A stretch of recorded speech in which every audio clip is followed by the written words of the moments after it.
Betul kata Nabi, manusia ni dia akan minta betul-betul dengan Allah dua keadaan.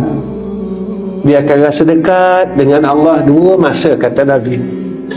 Satu, masa dia betul-betul sakit. Kedua, bila kata Nabi kita akan dekat dengan Allah bila kita susah, tuan-tuan.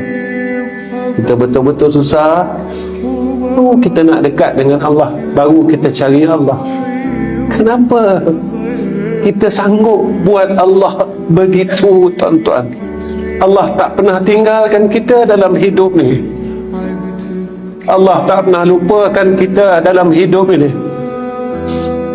Allah tak pernah marah kita dan terus azab kita di dalam hidup ini.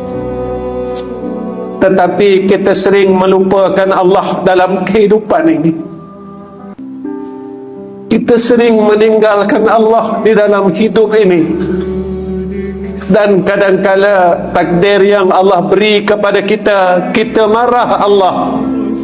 Kenapa Allah bagi aku begini?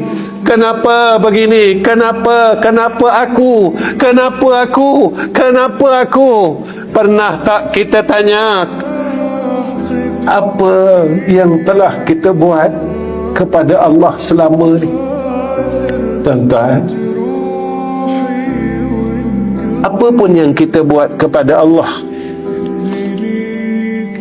Allah tetap tunggu kita.